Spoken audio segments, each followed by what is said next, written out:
Hello and welcome to the penultimate of my guides to the e-commerce business structures.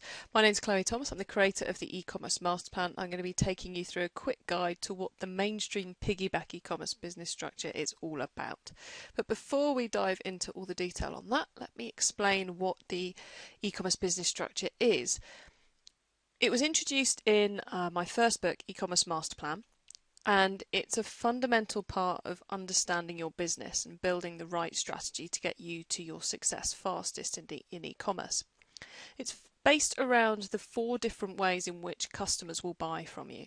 So they might come to your website, they might use your catalogue, they may come to your shop, your physical shop or your stall somewhere, or they might be buying from you via someone else's website, so the eBay, Amazon style piece.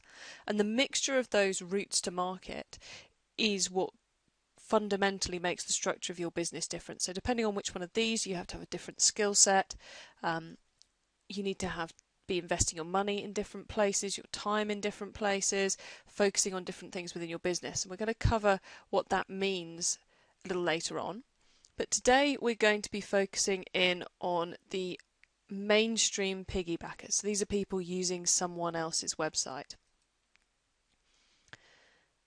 So if you're a mainstream piggyback e-commerce business structure, you don't have your own website, or at least you don't have your own e-commerce website. You don't have a shop, a physical shop, you don't have a catalogue, and you might also be wholesaling your products, but the majority of your sales are via mainstream piggyback websites. I'll explain. So those are essentially Amazon and eBay. We'll come on to that in a second. I come a lot of mainstream piggybackers who are dabbling with websites and shops, but generally they make up less than 10% of the sales. So that's why we say the majority of the sales are via a mainstream piggyback website, because it's it's an impressively different type of e-commerce business structure to those we've already covered in this little series. In the UK at the moment, these are the primary mainstream piggyback sites: Amazon, eBay, Rakuten Place, essentially those that have a merchant area where anyone can log in within reason and sell their products.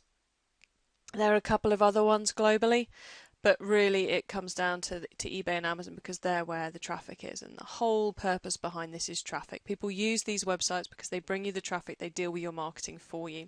So you don't have to worry about the technicalities of your website, the payment methods. You don't need to worry about getting traffic to that website. All you've got to worry about is the products and the customer service, which I'm aware for those of you who are piggybackers on here, that's a huge simplification. But it takes a massive piece of the knowledge out of the mix for you and the skills out of the mix for you in the marketing sense. So why is understanding your e-commerce business structure important? Well, from a business structure point of view, it changes your team makeup, so the people you need and the skills you need in your business. It changes what you outsource. It changes where you should be focusing your effort. And in terms of marketing strategy, there are different essential methods for each one, and then there's a different key challenge for each one. For the mainstream piggybacker then, the core skills you need in your team are product selection, customer services, and the ability to trade, because you're going to be constantly trading on those platforms to make sure you're the one getting the sales, not your competitors. So there's a lot of price tinkering, a lot of listing tinkering. You need people on your team who are really able to trade that platform and get you the sales you need and want. You also need team or some skills of what products to go after, what are the products you should be selling on that engine, on that piggyback site. What works, what doesn't, where are the opportunities for the next product range. And customer services is critical, because if you don't look after the end customer, then you risk being kicked off the piggyback platform. So overnight your business can disappear because you no longer have that route to market. If you get kicked off Amazon or restricted selling on eBay or any of those factors, all of a sudden your business can be gone. So you live or die in some element on your reviews and your ratings. So you need to keep those really positive. What you're then going to choose to outsource, there's not a great deal you're going to be looking to outsource, because you've already outsourced all your marketing and all your website requirements to your piggyback site of choice, so to Amazon or eBay or Play. But what you should certainly be buying in from a systems piece is you want to be using some kind of feed aggregator or management system that makes it easy for you to manage all your sales from one interface. So you need to find the right system for your business in that place. And there's many different options out there, and each have their own high points and low points. And so you really need to find the one that suits what you want it for. Some are great at the customer service element, some are great at the pick, pack, dispatch. Some others are great at the listings. You need to find the one that works for where you need the assistance. Where you're going to focus your effort then is on getting the right product at the right price. It really is that simple. Marketing strategy, essential methods, none really, because you're not doing any marketing to bring people through to that piggyback website. You're not getting people to the website.